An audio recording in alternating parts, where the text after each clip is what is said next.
Hello students, आज मैं आपको क्लास 9 का सर्कल चैप्टर के एक्सरसाइज 9.3 का क्वेश्चन नंबर 9 बता रही हूँ। उससे पहले वाले सारे क्वेश्चन हमने सॉल्व कर दिए हैं, तो आप जो है प्लेलिस्ट चेक कर सकते हैं या डिस्क्रिप्शन बॉक्स में भी हर एक एक्सरसाइज के आपको क्वेश्चन का लिंक मिल जाएगा। देखो क्या दे रखा है क्वेश्चन में, 2 circles intersect at 2 point B and C. देखो एक ये तुम्हें बड़ा सर्कल दिखाई दे रहा है और एक ये छोटा सर्कल दिखाई दे रहा है। दोनों सर्कल एक दूसरे को कहाँ पर इंटरसेक्ट कर रहे हैं, बी एंड सी पर। ठीक है, थ्रू बी से through B 2 line segment, 2 line segment की बात कर रहा है। एक तो ए बी डी, तो देखो ए बी डी, तो एक लाइन सेगमेंट तो ये हो गया A B D, and P B Q दूसरा वाला है पी बी क्यू, ये दोनों लाइन सेगमेंट। ठीक है, are drawn to intersect the circle at, कहाँ कहाँ पर काट रहे हैं, एक तो ए पॉइंट पर, एक डी पॉइंट पर, और एक पी पॉइंट पर, और एक क्यू पॉइंट पे। 4 जगह ये इसको काट रहे हैं। ठीक है,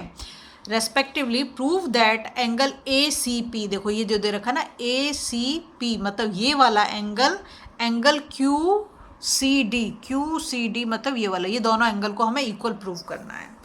जो जितना खतरनाक आपको इसकी फिगर लग रही है ना, इतना ही इजी क्वेश्चन है, इतना खतरनाक नहीं है जितना ये दिखाई दे रहा है हमें। ठीक है, तो सबसे पहला काम क्या करेंगे हम, बड़े वाले सर्कल, क्या कह रही हूँ मैं, इसको मत देखो अभी, तुम सिर्फ बड़े सर्कल को देखो।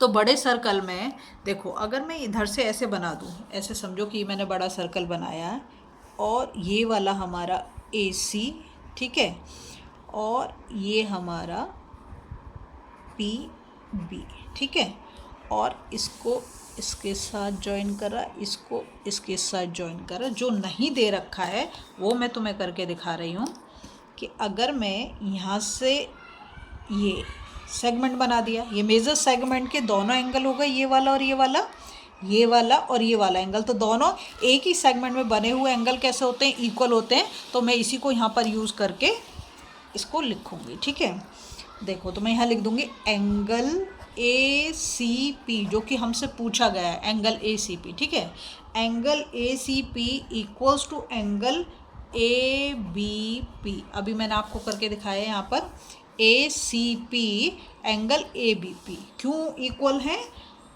इक्वल इसलिए हैं क्योंकि इसमें हम यहाँ पे लिख देती हूँ इसका reason, angles in the same segment, ठीक है, आर इक्वल, क्योंकि ये एक ही सेगमेंट में बने हुए एंगल हैं, इसलिए कैसे होंगे, इक्वल होंगे। ये मैं मान लेती हूँ मेरी इक्वेशन 1। बहुत छोटा क्वेश्चन है, क्वेश्चन बड़ा नहीं है। अब सेकंड चीज़ जो मैं देखूंगी, अब हम करते हैं A B P is equal to Q B D. देखो ए, इधर देखो ए बी पी, मतलब इस वाले एंगल की बात कर रही हूँ, A B P equals to angle Q B D, ये। ठीक है, अब मैंने छोटा और बड़ा दोनों लिया। ये देखो जो मैंने डार्क कर दिया, क्या है, ये वर्टिकली अपोजिट एंगल है ना, एक्स बन रहा है तो वर्टिकली अपोजिट एंगल। तो यहाँ पे मैं लिख दूंगी angle A B P equals to angle Q B P. ठीक है, ये मेरी सेकंड इक्वेशन हो गई।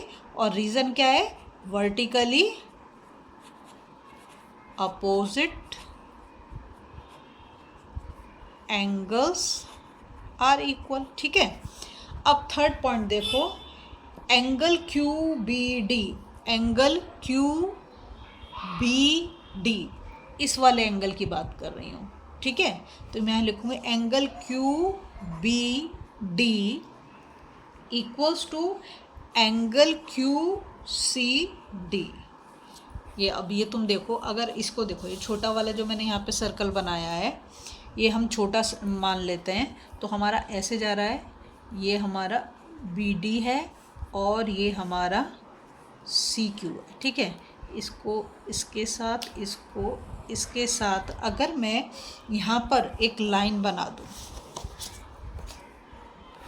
ये डी क्यू, तो ये एक सेगमेंट हो गया, एक नीचे वाला सेगमेंट हो गया। तो ये दोनों एक ही सेगमेंट में बने हुए एंगल हैं, एंगल क्यू सी डी और एंगल डी बी क्यू। ठीक है, तो ये दोनों एंगल कैसे होंगे, इक्वल होंगे। क्यों, क्योंकि दोनों के दोनों सेम सेगमेंट में बने हुए हैं। तो इसको मैं नंबर 3 दे दूंगी और यहाँ पर मैं लिख दूंगी angles in the same segments, ये आपको रीज़न ज़रूर लिखने हैं, आर इक्वल, ठीक है। अब फ्रॉम मैंने 3 लिए, 1 2 एंड 3, क्या कर देंगे, एंगल ए सी पी जो हमसे पूछा गया है equals to angle Q C D, ठीक है। देखो ए सी पी यहाँ पर है, ये किसके बराबर है, ए बी पी के, और ए बी पी किसके बराबर है, क्यू बी। देखो ए बी पी रिपीट हो गया क्यू बी पी के, और क्यू बी डी जो किसके बराबर है, क्यू सी डी के। अगर आपको वीडियो पसंद आ रही है ना, प्लीज़ लाइक शेयर सब्सक्राइब कर दें, फॉलो जरूर करें।